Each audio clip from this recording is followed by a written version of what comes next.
Hello, everyone. Welcome.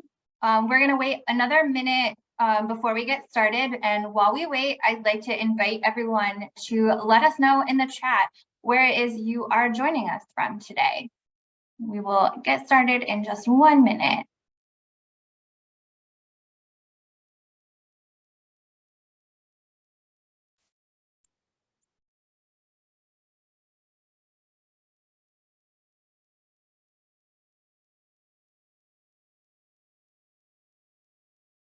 All right. Good afternoon, everyone, or good morning if you are joining us from the West Coast, and welcome to our second installment of our Young, Gifted, and Wild series. I'm Heather Cordula, the Education Program Director for the Roger Tory Peterson Estuary Center in Old Lyme. This afternoon, we have Joanna Wu, a Ph.D. student from the University of California, Los Angeles, presenting on the most overlooked birds in North America, females. But before I introduce Joanna, I would like to go over just a few housekeeping notes. First, participants will be kept on mute for the entirety of the presentation. However, please feel free to drop any questions that you have in the chat. We'll have time at the end of Joanna's presentation to answer as many questions as we can. Second, this presentation is being recorded. If you'd like to have your video screen turned off, please do so now. The recording will be made available in our follow-up email and can be viewed as many times as you would like. Last, the closed captioning feature is available if you'd like to use it. You can toggle it on or off by using the toolbar at the bottom of your screen. Now to introduce Joanna. Joanna is an ornithologist and ecologist at the University of California, Los Angeles, and has made conservation gaps caused by overlooking female birds the focus of her PhD work. She is currently part of the Tingley Lab, which is run by former UConn professor Morgan Tingley. Joanna got her start into ornithology as an undergrad at the University of California, Berkeley, and worked for the Institute for Bird Populations in the San Francisco Bay Area as a biologist, specializing in songbird and owls of the Sierra Nevada. Additionally, from 2016 to 2021, Joanna worked on climate change analysis and communication at the National Audubon Society. She is also a member of the Galbatross Project, a group of scientists, birders, writers, and conservationists spreading awareness about often overlooked female birds. Brooke Bateman, who was one of our 2022 Young, Gifted, and Wild speakers, is also a part of the project. You can follow the Galbatross Project with the hashtag Female Bird Day on social media. Joanna's presentation today promises to open our eyes to the beautiful and important world of female birds. And now I'll turn it over to Joanna. Thank you, Heather, for the introduction, and thank you everyone for being with me today. I think it's midday for a lot of you, so thanks for making time.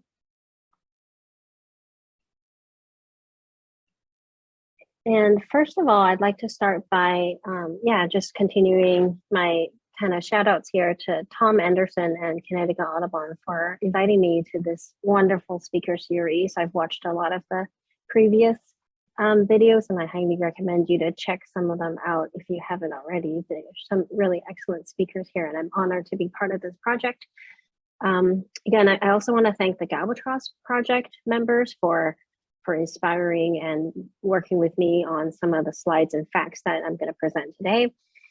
We thank folks that have inspired our project, like the Female Birdsong Project, Ken Kaufman, who's written a really amazing article about female birds, Jay McLaughlin, who's coming out with some really neat stuff about how sex is not only binary, and I'll talk about that later as well, and many others who've inspired and helped us along the way. So an outline of what I want to share today. First, I'm going to talk a little bit about my background and how I got into female birds and why you should pay attention to female birds. Going to explain the Female Bird Day project and the Galbatross Project. Then I'm going to give you some tips on identification of female birds. We all know it's really hard to tell the sexes apart. Sometimes it's hard for me to tell species apart based on how subtle the traits are. So I'm going to hopefully teach you a few things. I'm sure some of you are much better birders than I am, but I hope that no matter what level of birding you come with, that you're going to be able to walk away with maybe one or two new facts about identification of female birds. And then I want to switch gears a little bit and talk about some challenges in ornithology that we face as a field, both in bird watching and scientifically as well. So a little about me. I was born in China, and I was born as Wu Xiaoke. And I lived in this beautiful port city of Qingdao, China. Here I am visiting with my mom, sister, and daughter. And it's one of the major cities in China, but it's not one of the common ones that people visit. But gosh, it is so beautiful. I highly recommend you to put that on your list if you are considering visiting China anytime in the future.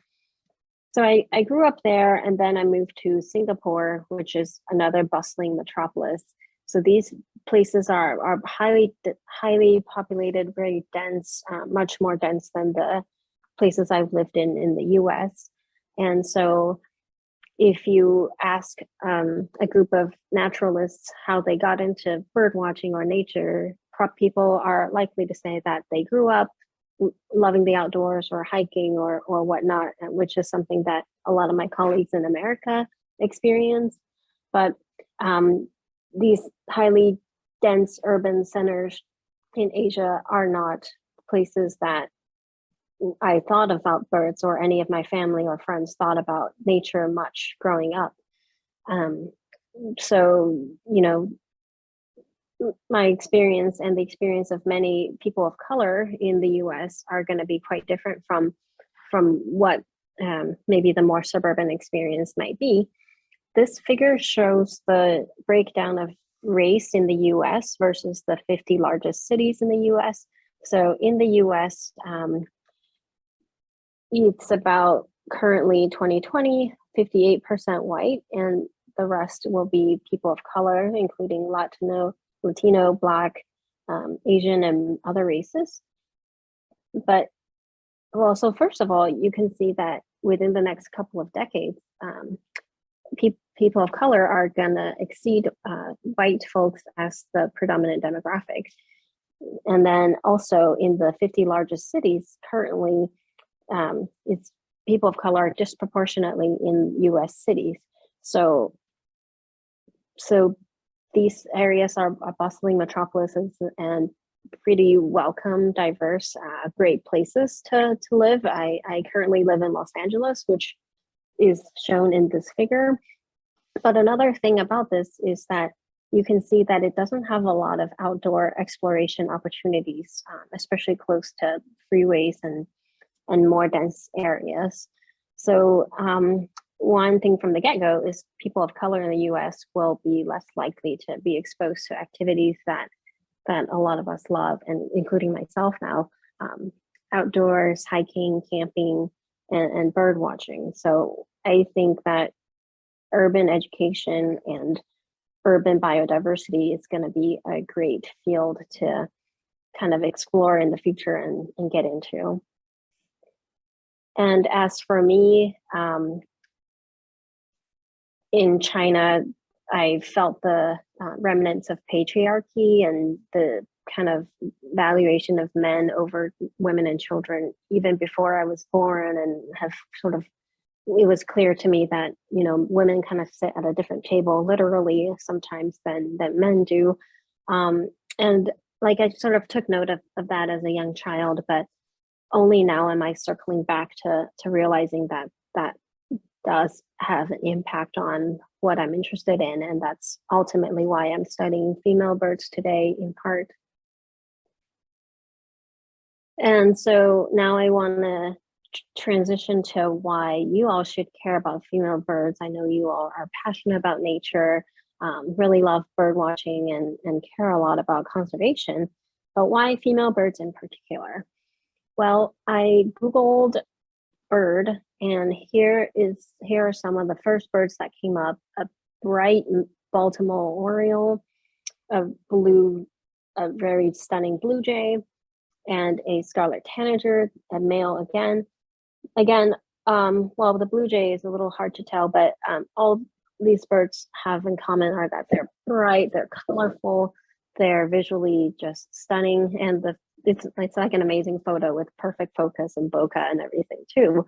But we humans are visual creatures, that's our primary sense. And so we tend to gravitate toward things that are bright and colorful. But I have a quiz for you all. What is this species here? Again, it's not intentional. Yeah, feel free to drop it in the chat if you have a guess. But yeah, it's not intentional that we focus more on male and bright birds, and less, birds like this pop out to us less than the colorful ones. This is a very difficult question, and I promise my other quizzes aren't going to be that hard.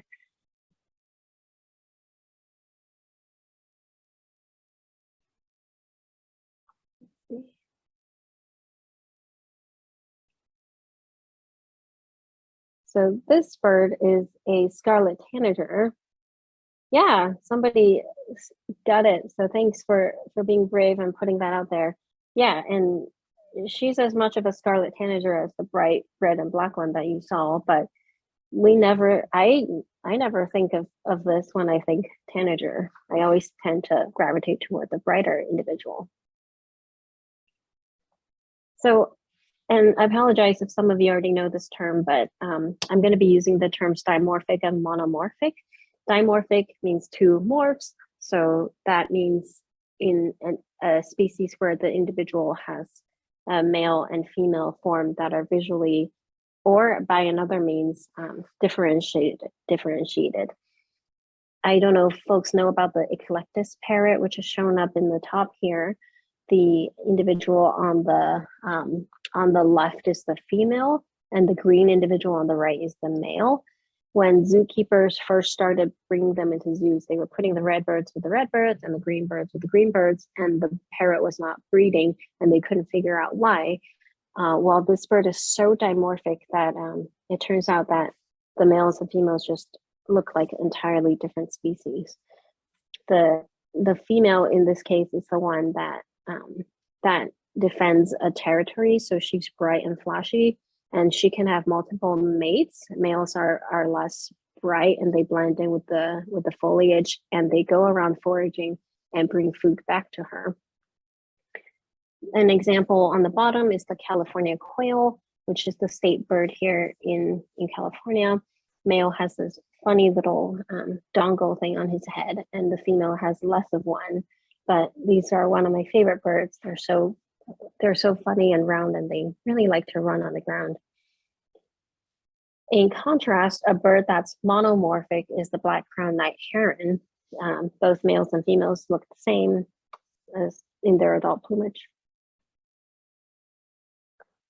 So in our temperate species, a lot of times the male birds are brighter than females, but I want to point out that in tropical species, such as some of the ones shown here, females and males have the same coloration, and the birds on the bottom row there, males and females are indistinguishable, and the ones on the top, they are dimorphic by sex. And then, of course, we have examples like the phalaropes, where the females, in addition to the eclectus parrot, females have the more flashy plumage, and males are a little bit duller during their breeding plumage. Has anyone seen these, by the way, in the Arctic in the breeding period? I would love to see them, not in their winter plumage. If you have, drop it in the chat. But yeah, the red-necked phalarope and the red phalarope are species where female has multiple mates again, and she is more defensive, and males are duller and do more of the nest caretaking and child rearing duties. So, but this bias toward the more bright sex is prevalent in a lot of ways. It's prevalent in photography and art. When we see a Christmas card, it's always of a male cardinal. And for me, coming from the West Coast, that's a bird that I had not ever seen until until maybe 5 years ago. So I never connected with the cardinal, but it's a beautiful bird, and I appreciate them very much now. And things like Anna's hummingbird with their just iridescent heads and throats. The female doesn't have that, so usually males are favored in photography. this comes up in naming as well. The bird on the left here is a blue grosbeak, but there's nothing blue about her. And the bird on the right, on the top there, is a female red-winged blackbird, along with a male red-winged blackbird. The female red-winged blackbird can be easily confused for a sparrow in the spring, so be sure to make a special effort to look out for that one. Yeah, so here's a quote from Florence Marion Bailey. Like other ladies, the little feathered brides have to bear their husbands' names, however inappropriate. What injustice!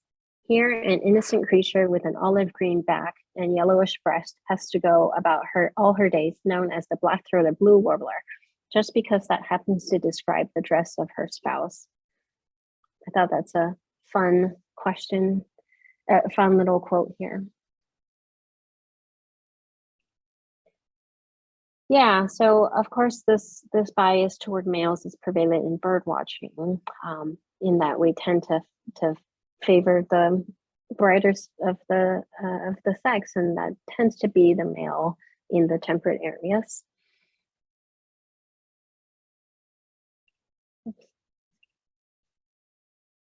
If folks haven't seen this article, I highly recommend you to look this up by Ken Kaufman, who's a author of field guides, including one in Spanish that he's recently published. That he said, I became a better birder when I stopped focusing on the males. So, you know, he writes that he once birded with this person who wouldn't count a bird as on his list unless he saw the male of that species. And, you know, I mean, I understand from sort of a visual perspective that the male is often more colorful and looks more attractive to us, but you're literally discarding half of the species and saying that the female birds don't count as a species. It really doesn't make sense. It doesn't add up to me. And then Ken goes on to weave this elegant essay about how birding the for females is going to makes him a better birder, because you have to really look for the subtle traits that distinguishes, like, you know, a Cape May warbler apart from another female that looks similar. So yeah, I think for folks who are really strong birders, I encourage you to bird the challenge and look for females for that reason as well. For me as a scientist, what really got me interested in this topic, and the reason why I'm here doing my PhD, is that overlooking females can have really important conservation implications. Here's a female and a male golden-winged warbler, and they winter in the Neotropics. Dr. Ruth Bennett did a study where she found that female golden-winged warblers use lower elevation habitats than male golden-winged warblers in the winter. Of course, in the summer, they breed and they tend to live in the same places. But in the winter, in a lot of warbler species, males, being slightly larger, tend to be dominant, and they exclude females from certain places. So females are actually using lower elevation habitats, and those places are easier to access for loggers. So those lower elevation habitats that are favored by females are getting logged at a rate that's twice as high as the habitats used by male golden-winged warblers. And so she asks, well, what kind of conservation implications does it have when half of the population is subject to a different threat than the other half of the population?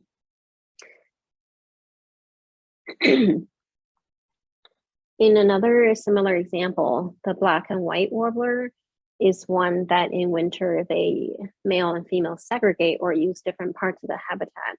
So here we have a figure of the use of canopy, mid-canopy, understory, and how that breakdown works by male and female. If you just look at the mangrove for a second, you can see that females tend to use the understory at a higher proportion than males do, whereas males are using canopy, which in this case is kind of superior habitat. It's the same with the scrubbed forest. Males are in the higher areas and females are in the understory. And so there are some studies that have looked at warblers and measured their body condition and tried to relate whether the fact that they were associated with an inferior or superior habitat meant that that female and male birds were in different body conditions after the winter.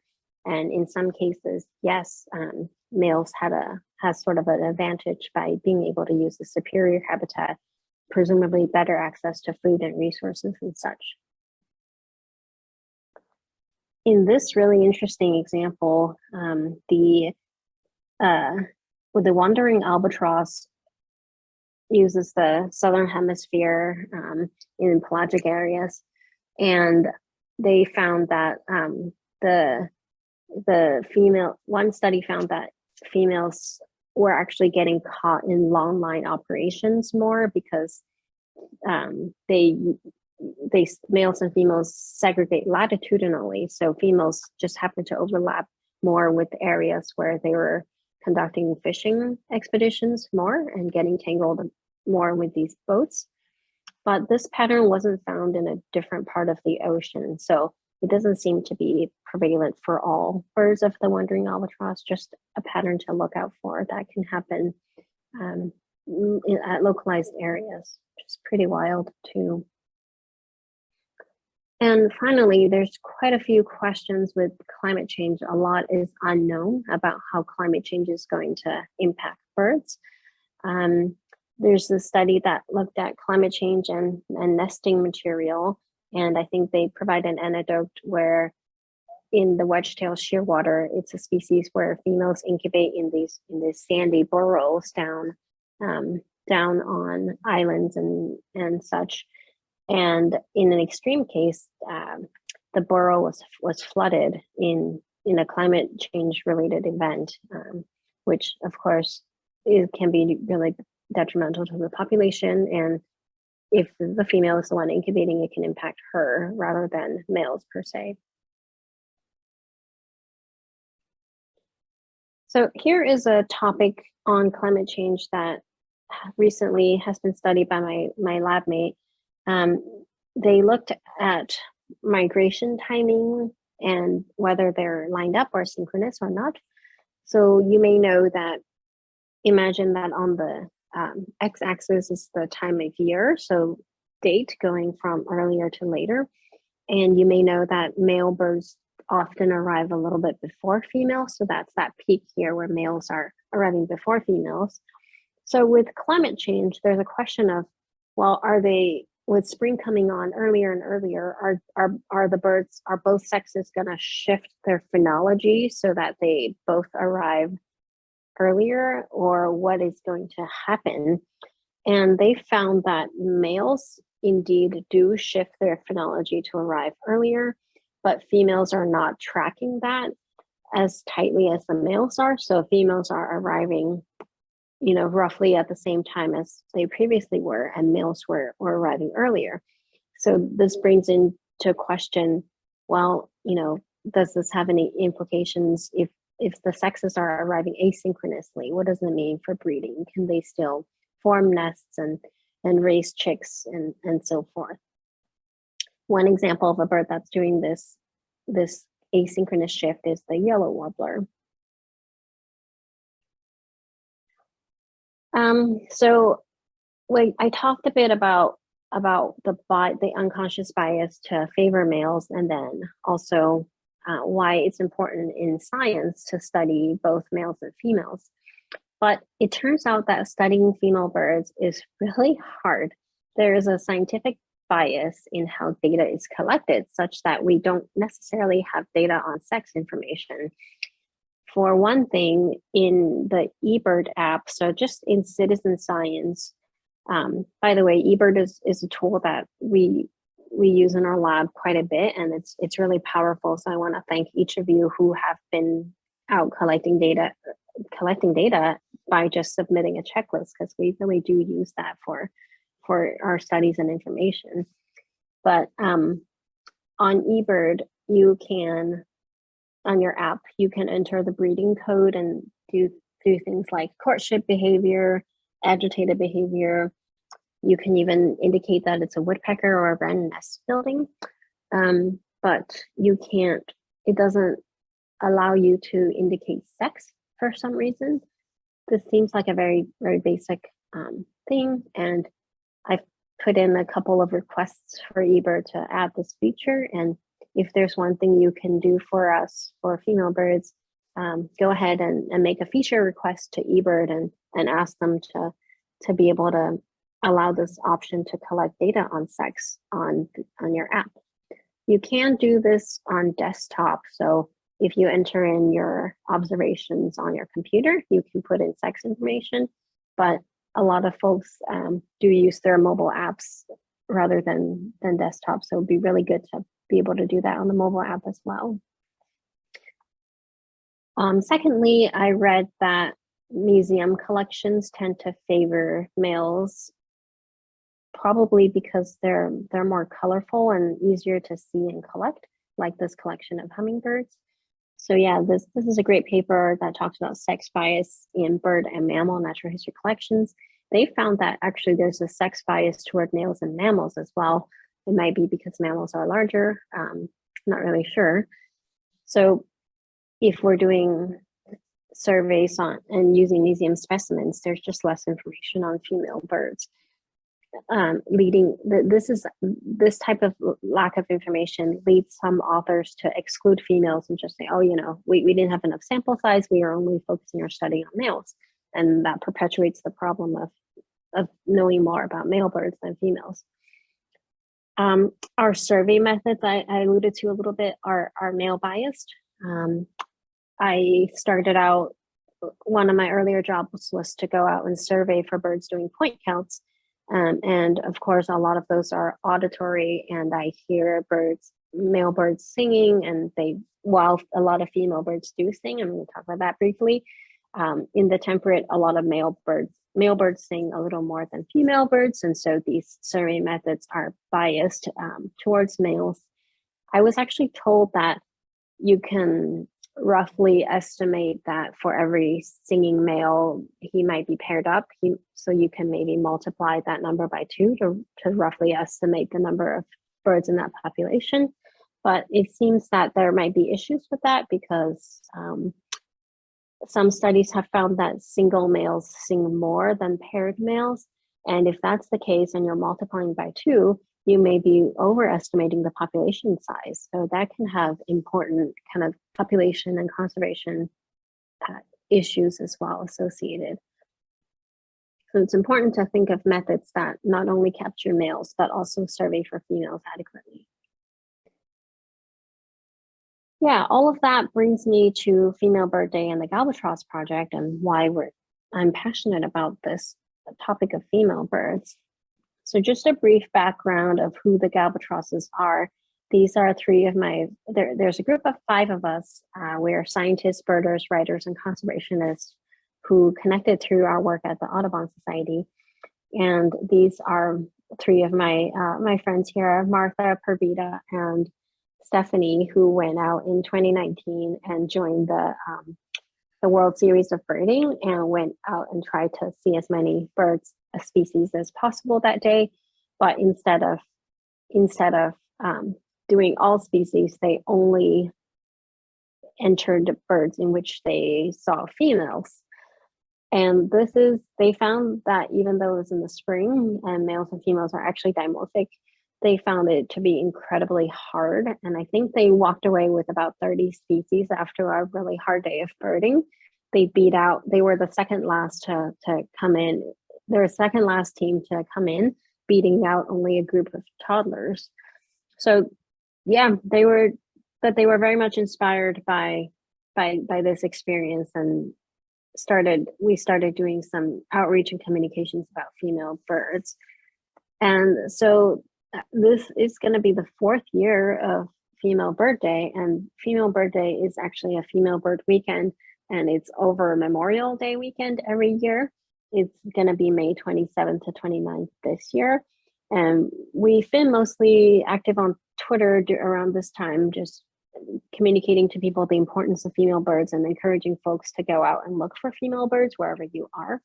So please join us during this Memorial Weekend and go out and make an effort to look for female birds on your walk and send in observations on Twitter with the hashtag female birds or hashtag the Albatross Project. Oh, and this bit about helping us study and appreciate them.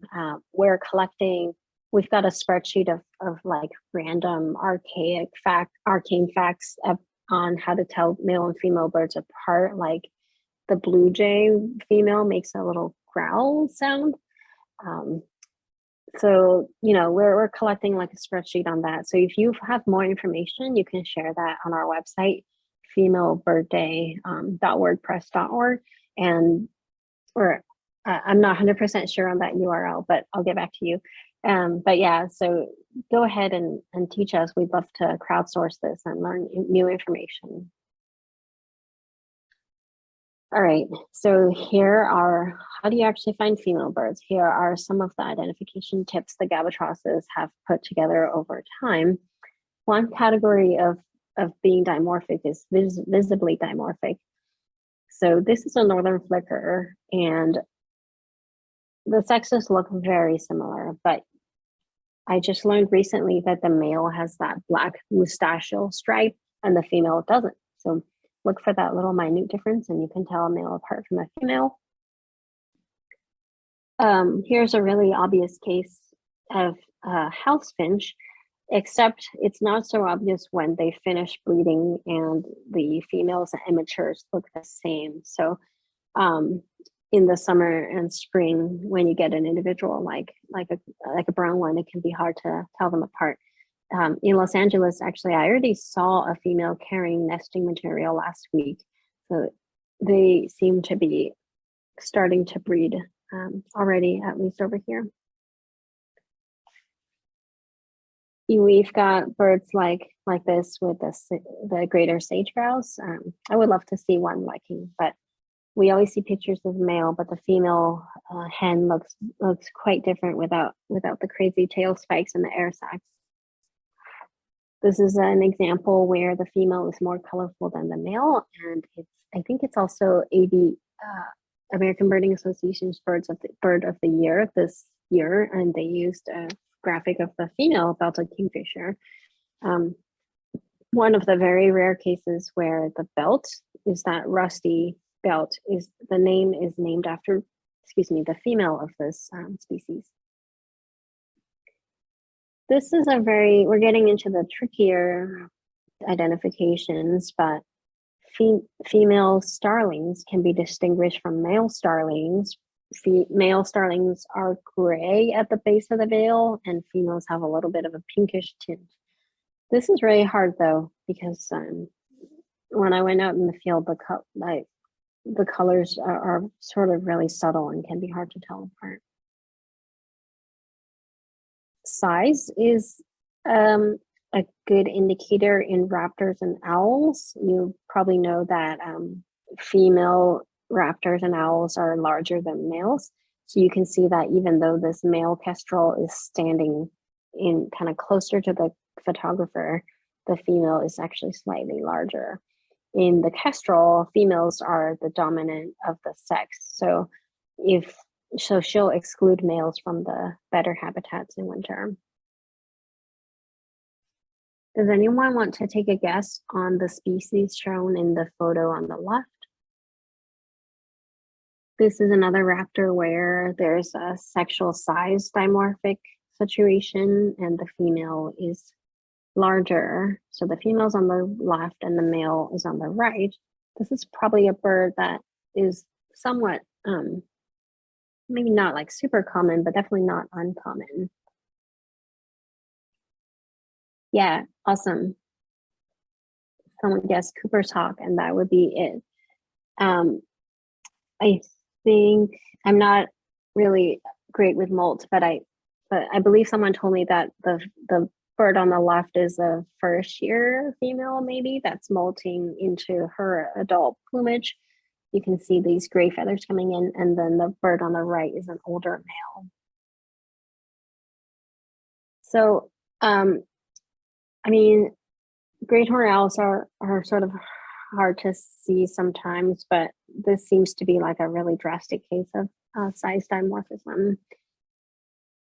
And let me play this song. I'm going to play a recording of their hoots, but they do this duetting where so the female is the larger one, but she actually has a higher pitched hoot despite her being larger in size. So she's going to start off with a higher pitch call, and then the male joins in. So try to listen for that.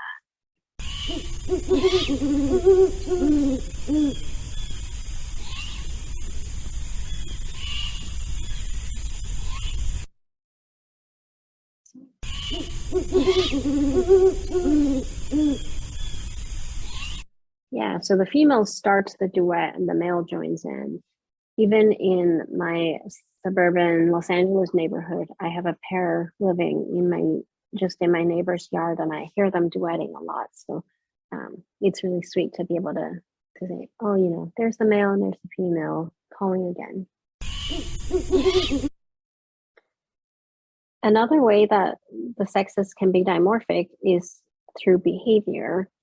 In all types of swallows, including this tree swallow, only the female performs nest sanitation behavior, and that in this case is taking out the fecal sac, which is like a little diaper basically that the baby birds poop out, and so she does all the sanitation. So if you ever see this behavior in a swallow, it will be the female, because you can't tell them apart otherwise. They look very similar.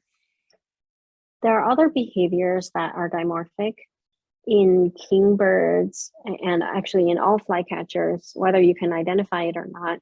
If you see a bird building a nest or incubating, it's the female. And things like chickadees and nuthatch, I'm not sure about nuthatches, but chickadees for sure, and titmice, only the female does nest building behavior. In incubation, it's a duty that's shared by both sexes in a number of species, but in our familiar species, Canada goose, American robin, song sparrow, and other Empidonax flycatchers, only the females incubate. So that's a sign of having spotted a female. But again, you shouldn't assume this for all species, because males do incubate in a number of other species. So another behavior is pair feeding in birds like the common tern, blue jay, cedar waxwing, and northern cardinal. Usually the male will feed females, and in the case of terns, it's kind of a courtship ritual where the male will present her with a fish or some kind of food item, and they do this courtship, and it reinforces their pair bonding. But I think that in some of these other species, it can be female initiated, although it's almost always the male that does the courtship feeding. This is an amazing photo of a common merganser, a female with chicks. So these chicks are not all hers. Probably a number of chicks are hers, and then ducks kind of imprint, and they like to follow other ducks and mother ducks. So these baby ducks are from a number of clutches, and they just all kind of decided to swim along behind this mother merganser. But in this, so care for young is often shared in a lot of passerines, but in ducks, it's only done by females. Finally, I want to show you some cases where it's really hard.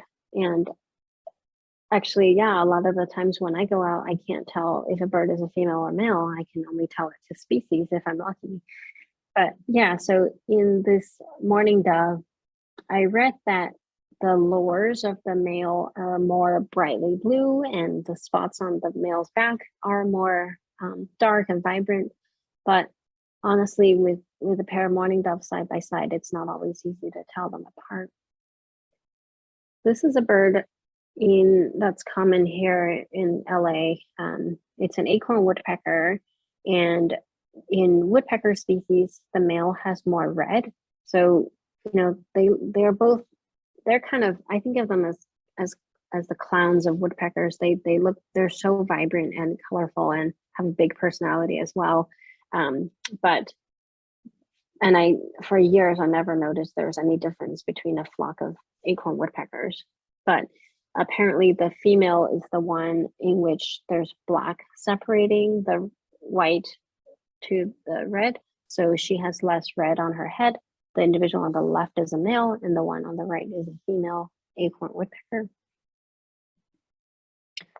This is a bird that, whether you're in the east, you have the eastern towhee, or here you have spotted towhee, males are more vibrant, the males on the left and the females on the right. But you can get variation, and I think I would be hesitant to be sure that that individual on the right is not a juvenile during summer and fall. And then, yeah, this is a subtle one, the pileated woodpecker. The individual on the left is a male, and the red goes all the way to his beak pretty much. And the female has quite a bit of black separating the red crest on her head from her beak. This is this sort of pattern of males having a brighter red or sometimes yellow on their head is common across, I think, quite a few woodpecker species, including downy, hairy, and such. This is a very subtle one. Male cedar waxwings have more of a black patch under their throat, whereas females don't have too much of a black. They have a little bit of gray that doesn't extend to their chest, certainly, as the male does. And then this is one of my favorite, like, just really out there facts about telling males and females apart. So the female oyster catcher tends to have an eye fleck that has a pigment outside of the area of the pupil, whereas males have a clean round circle. This is true for black and American oyster catchers, but not for all oyster catcher species around the world. They did a study on black oyster catchers in Washington and found that, and they did genetic testing of a number of birds to figure out if their way of sexing birds based on the eye fleck was accurate. And it was accurate in something like 94% of the birds. So it's a pretty incredible statistic. No one knows why they do this. Maybe it's a way for them to tell sexes apart. And then, so American avocets are sexually dimorphic as well. The male has a longer, straighter beak, and the female's beak is more curved. So she's the one in the back there. The hypothesis is that they have slightly different bill shapes to differ in the types of intertidal food resources they're able to take advantage of. So it's just such an incredibly minute difference, but really neat to look out for. And then, of course, there are many cases where it's pretty darn near impossible. If you see this species during fall migration, and if you're able to figure out it's a yellow warbler, which is the #1 challenge, to figure out the species, and then within the species, what sex is it? Well, in fall, males and females both look like this, so it would be very hard to tell apart. If you do see one in the spring, like in April, like in May and June, it's more likely to be a male if it has that kind of red streaks, and you can be more certain in your identification of a female if she doesn't have that, but it's very challenging. And then you've got birds like the American coot, where there's no way to tell the sexes apart by looking at them. Here is a song sparrow. They also look identical between the sexes, but this is a species in which only the male sings. So if you hear one singing, then it will be a male song sparrow. This brings me to the Female Birdsong Project, which is led by a couple of researchers in the area of song, and they've dived into female song. And Dr. Oldham and Benedict put out a paper in 2018 that's quite amazing. They studied a wide array of species and found that of the 27% of species where they have information on the sex that's singing, female song is actually present in 64% of those.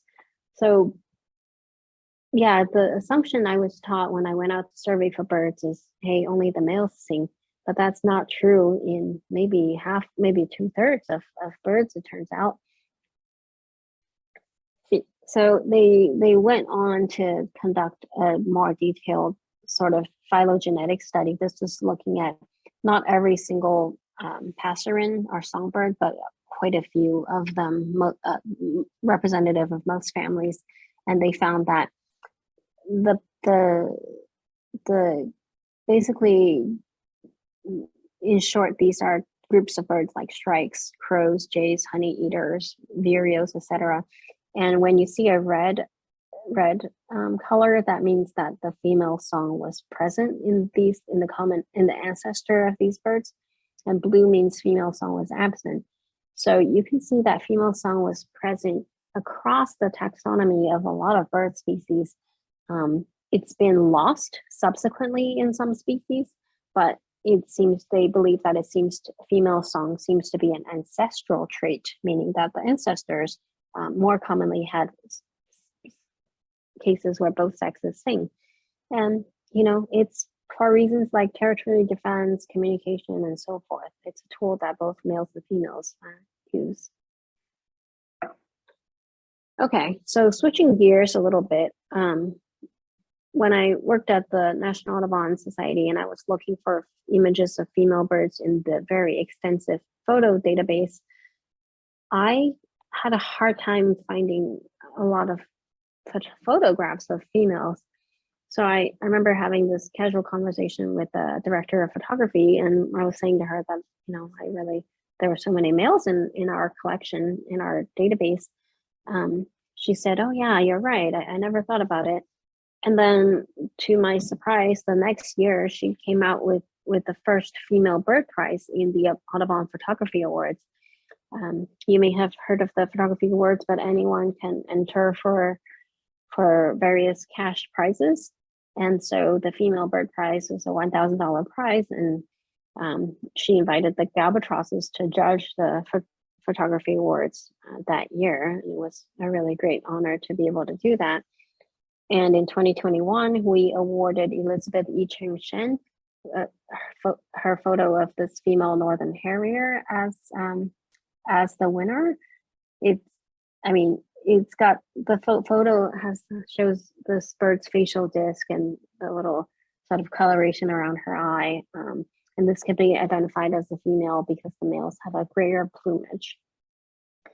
I believe that there's something with the eye color, how the brown indicates that she's a juvenile harrier. So as opposed to a more lemon yellow color that harriers get when they get older. So the degree of information you can get by paying close attention to details like eye color and plumage is just fascinating. And it gives you so much more information than just identifying the species. Last year in 2022, we awarded this hen of a greater sage grouse as the prize. It was just really beautiful dawn morning lighting with its natural habitat, the sagebrush. It's just really gorgeous here.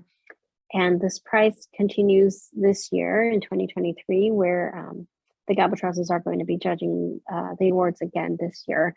And we really love seeing photos of female birds. So if you guys are photographers, please do go out and look for female birds and send those in, and maybe you can get an award or an honorable mention. So I'm nearing the end of my section on female birds, and I want to just wrap up by saying that they're not always just like males, that they can differ in a lot of ways, that female birds are underappreciated, and I encourage you to join us and bird the challenge and add to the information gap that we have about female birds. There's a lot of questions that I want to research for my PhD. How else are female birds different from male birds? There's some evidence suggesting that female and male birds have different survival rates, and that's something I'm looking into as well. How does climate change differentially affect female and male birds? There's a lot of unknowns, and I hope to study some of that as well. So when you do go out, make sure you use the hashtags female birds, and hashtag albatross project, and share your observations, as well as through our website where you can send it in through a Google form. Finally, I want to give a plug for Rosemary Moscow, who is an amazing science illustrator. She put together this poster on the female birds of North America. It's gorgeous, very well done. And you can buy yours today if you want a little souvenir to remind you of them. I'm going to switch gears and talk a little bit with the first about some of the challenges facing ornithology today.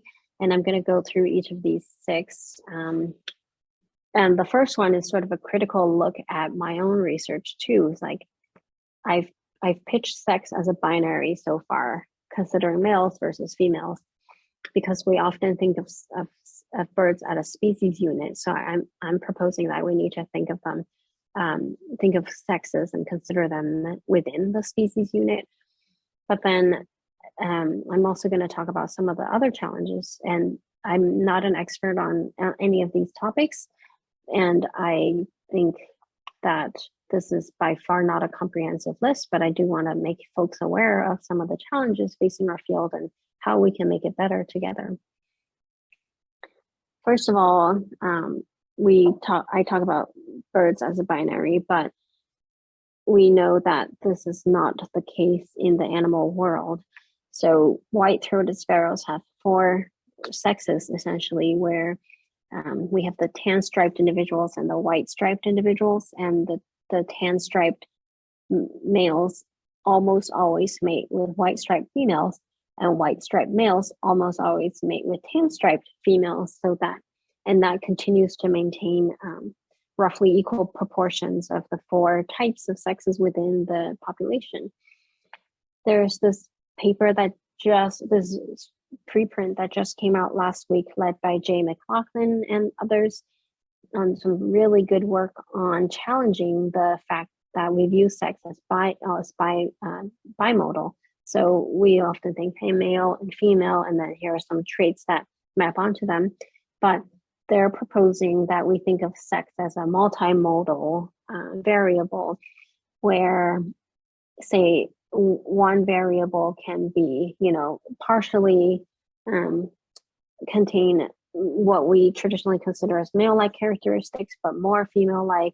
And then sometimes on another trait, you can have both male and female-like traits expressed, such as in the endocrine system, where in dark-eyed juncos, both males and females can have really high levels of both estrogen and progesterone, estrogen and testosterone in different parts of the season. So good stuff to think about, that in nature things are not so black and white, and we shouldn't use our sort of human bins to categorize them only as a binary. Another issue that's mostly prevalent in the sciences, but also in bird watching, is that the global south tends to be underrepresented. All my examples today were from the global north, with a few from the tropics, but the global south is an area that's rich in bird diversity, rich in conservation issues too, that is under-resourced, honestly, and socioeconomical issues are preventing some of the researchers from being able to spend time on these topics. This study, led by researchers from 89 institutions, folks who work in the global south, brought up some of these challenges, such as parachute science of scientists from US, UK, etc., going to the global south, extracting information, writing a paper that benefits them, and then not really contributing much to the local community there. There's a discovery narrative. If something might be known to the indigenous community for a long time, but if it's not published in Birds of the World or on a peer-reviewed publication, we don't consider it discovered until Europeans or white folks do, and that's a dangerous narrative to have. So here are some proposed solutions on the right that this Soros and others recommend. Is first, we just acknowledge that there is a colonial legacy, and that we should value community contributions and local natural history documentation, along with a whole suite of recommendations that they make here, that they make in their paper. Another issue that folks may have heard of more here is that the debate about eponymous bird names or birds named after people, an example like Wilson's warbler and the formerly McCown's longspur. These names are individualistic and lift up mostly white men, and there's this group working to increase recognition of that topic, saying that when a bird like this goes around with the name McCown's longspur, they're really representing McCown and his racist legacy here. So I thank the Tom Anderson and folks here for the series, because you've brought in some great speakers, including Jordan Rutter, who's really active about promoting bird names for birds. So, but it's a debate, and there's folks on all sides of it. Folks who say that you shouldn't change names for the sake of stability, and people who think that hey, these birds shouldn't be associated with these names, and they could be named for something better. Next, this topic is really too broad for me to do it justice, but I want to suggest that people be aware of marginalized identities in the birdwatching world, in conservation, and in sciences. We may come from a good place when we think, oh, everyone's equal, we're all equal here, but that mentality actually erases negative experiences that marginalized folks face. An example that I can identify with is the fact that when you become a parent, it benefits you if you're a man. So in the working world, this study found that if you're a man and you have a child, people think of you as, your employers view you as more responsible and so forth. And on average, men's salaries went up after having a child, but women actually got a little bit of a penalty. Their salaries went down by 4%, and women always made less than men to begin with. So this was sort of a interesting double whammy that affects men and women differently. So just, it's something to be aware of. So what kind of solutions can we have? Well, first, accept that this is the reality, to learn more about issues like this and understand them. And then we also want to normalize folks from marginalized identities in the birdwatching world, and follow them, let them lead, see what they have to say, and really respect those views, even if they're uncomfortable to us or new to us. But these are their lived experiences, so it's important to understand that and accept folks, even if they don't look like maybe your traditional birder. There's organizations like Feminist Bird Club, founded by Molly Adams here, whose goal is not just to make birding friendly to women, but to like queer, Black, transgender folks just say, hey, our bird walks are for you all, please, you are welcome here.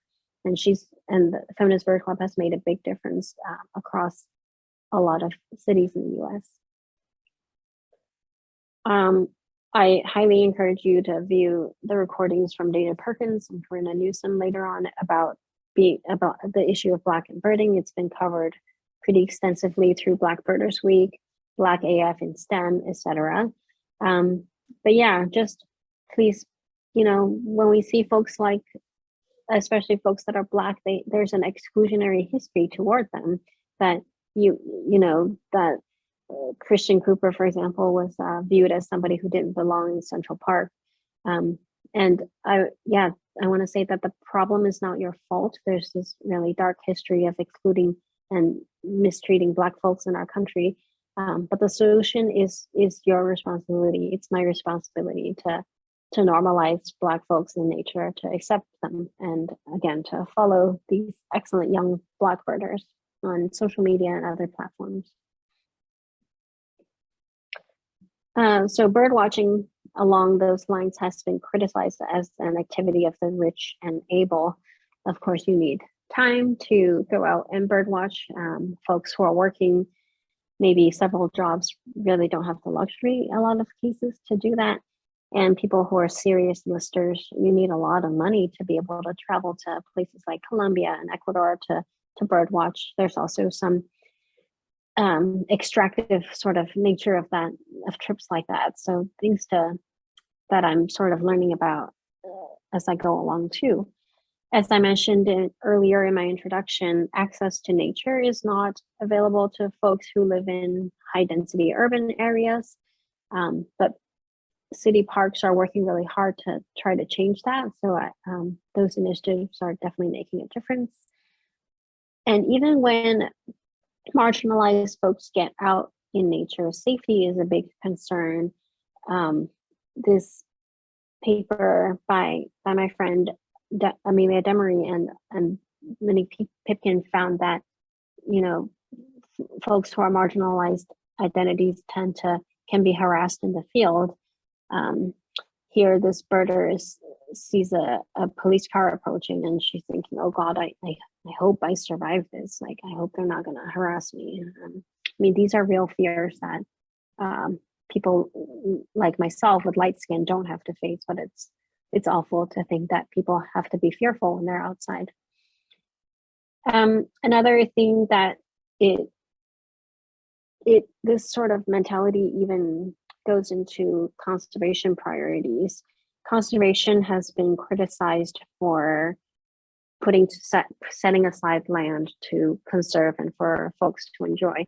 But who are we setting aside the land for? Who is going to enjoy it? And are we, at risk of gentrifying a community? Are we at risk of pushing out other priorities when we prioritize conservation? It's been criticized for saying, like, also for, if the community doesn't have enough food to eat, environmental conservation is not really going to be top of mind for them. So we got to think about meeting communities where they're at and really thinking about conservation from various angles, including a human angle, because humans are a necessary part of conservation. So these are very big problems, and the solutions are yet to be to manifest in a lot of cases. But there's some bright lights here, one of which is the Birders Backpacks program. I was looking up how many organizations do this, and there were so many libraries, especially libraries and so forth, that have Birders Backpacks that I can't really come up with the number. But this is a really great program where a lot of local libraries have a backpack that you can check out. It has field guides, and most importantly, it has a pair of good binoculars that are hundreds of dollars and usually not affordable to people, particularly of lower income. So you can go out and check out this backpack and start birding in your neighborhood. And then, of course, that bird watching involves a lot of walking and driving and so forth. And so there's a couple of folks who started this movement, birdability.org, that maps out trails that are friendly to wheelchairs, for example. But it's really interesting it's really important for us able-bodied people to think of folks with disabilities of various kinds, maybe visual or ability to walk, that they are also welcome in nature. So that concludes my talk. I want to thank you for being with me, and thank you for thinking with me about ways that we can make the ornithological community better and more welcoming to others. I'm going to turn it back to Heather for the Q&A section, but thank you for being with me. All right. Well, thank you so much, Joanna, for your amazing presentation to us this afternoon. And hopefully, if folks didn't already, after today, have a greater appreciation for female birds. Even though we're a little past 1:30, we do have a couple of questions in the chat that I'm going to ask Joanna. The first is from Ben Myers from Mystic, Connecticut. What is the evolutionary reason why some bird species segregate? That's a good question. As far as I read, a lot of it is due to dominance. Like the bigger sex will kind of exclude the less dominant, the smaller one. Yeah. Everyone's just trying to compete for limited resources. Yeah, definitely. The next question was from Art Shippey, who is from Hamden, and this was specifically regarding tree swallows and nest hygiene. How do we know it's only the female that's conducting the hygiene of the nest? Oh, that's a great question. I'm not sure, but I presume they did some genetic or some kind of study to figure that out. But yeah, I'm not sure about the source of that. And then I think the last question, specifically for those of us who are over here on the East Coast, what are some of the best places to go birding in LA? Oh, yeah. Yeah, I think shorebirds are amazing here. So Bayuna Wetlands and Malibu Lagoon. So those are probably really fun places for you folks. And then we have Santa Monica Mountains, Whittier Lake.